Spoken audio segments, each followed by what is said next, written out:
Community policing, structural changes and importance. Introduction. Community members expect police officers to maintain law and order at all times.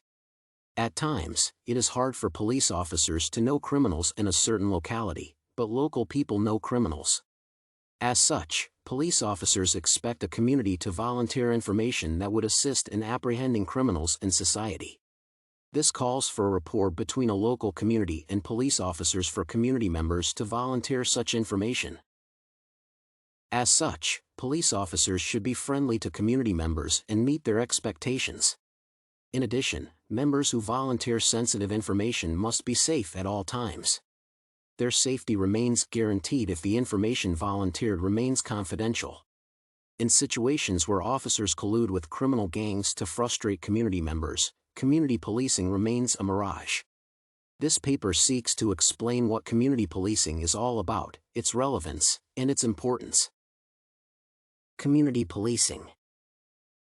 Community policing refers to a policy and an approach whose main goal is to achieve more adequate and adept crime control, minimize apprehension of crime, enhance the quality of living, and enrich police services through a deliberate utilization of community resources. Community policing seeks to alter conditions that lead to increased crime. As such, community policing demands police integrity, increased community participation in the decision-making process, and greater interest in human rights and liberties. Community policing has various objectives other than controlling crime. These include enhancing quality of life, enhancing police services and reforms, as well as increasing the legitimacy of police officers. Community policing consists of three major components, which include structural changes, alliances between various agencies concerned with maintaining law and order, and community participation in policing, and decision-making of policing. Structural changes. Structural changes are a prerequisite for enhanced relationships between police officers and community members. Such structural changes manifest when police units move from closed systems to open systems, which allow interaction with community members at any time.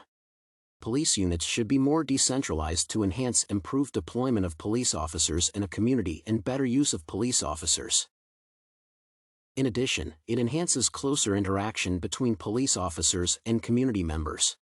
Police units should discard outdated command structures that focus on upward mobility at the expense of enhanced police service. A new structure would focus on improving compensation for police officers based on service delivery and not rank, and this would boost their morale. In addition, a police force should incorporate more citizens in its operations that do not require technical training, as this enhances closer relationships with community members. The flow of information needs enhancement, especially at lower levels of the force, as secrecy leads to frosty relationships between members of different ranks. If possible, the rigid command structure needs some alterations so that police officers interact more and more. Police officers should exercise open-mindedness in decision-making. Reactive policy deployment leads to poor service delivery, since senior police officers deploy their juniors only when criminals commit crimes. Instead, deployment should be passionate, continuous, and preventive, with a focus on community participation. Concerning recruitment, a police force should increase the level of educational qualifications necessary for a person to join the force so that more professionals join the police forces.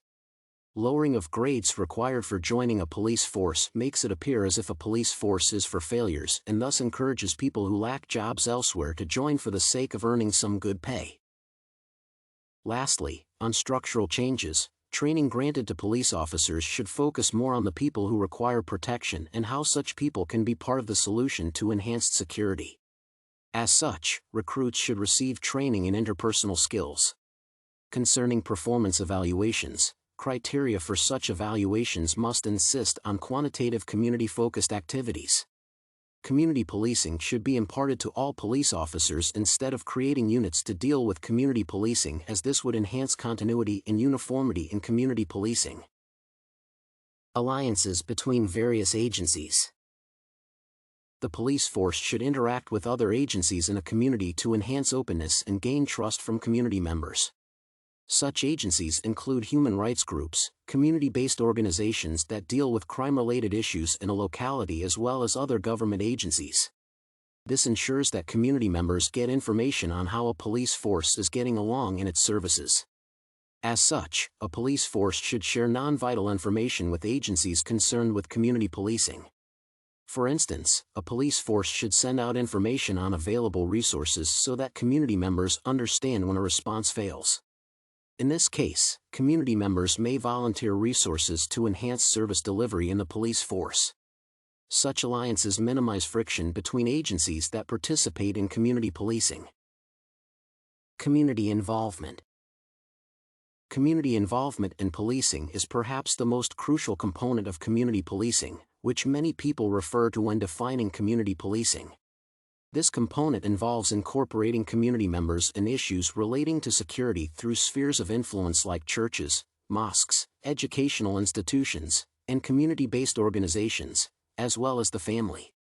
These institutions encourage citizens to avoid criminal activities at all times. How community policing relates to my community. Initially, the presence of police officers instilled fear and intimidation in community members. This resulted from ruthlessness, harshness, and indifference exhibited by police officers in the course of their duty. With time, the crime rates went higher and higher, and police officers appeared helpless in bringing the rates to lower levels. Community members heaped all the blame on the laxity of police officers. Police officers blamed community members for harboring criminals in their midst instead of reporting such criminals to the police force. By and by, the police force and the community agreed that there was a need to cooperate to minimize crime and insecurity in the area. Community members and police officers held several meetings to map the way forward in fighting crime and insecurity and what role the community members would take. Experts assisted the two parties to forge a working relationship that would see community members volunteering information on criminals. The relationship led to decreased crime and a change in attitudes among community members. Significance of community policing. Community policing has led to reduced crime rates since community members feel it is their duty to assist police officers by volunteering information regarding criminals and their activities. This has made it easier for police officers to locate criminals and thwart any attempt at destabilizing peace in society. In addition, community policing has led to changed attitudes towards crime by potential and actual criminals in the community. Overall, community policing has enhanced the relationship between community members and police officers. Conclusion. Community policing is effective in fighting crime. It involves three components, which include structural changes in the police force, alliance building with other interested agencies, and incorporating community members. Community policing is possible if a police force and community members realize that they need each other, as this leads to enhanced relationships between police officers and community members as well as reduced crime rates.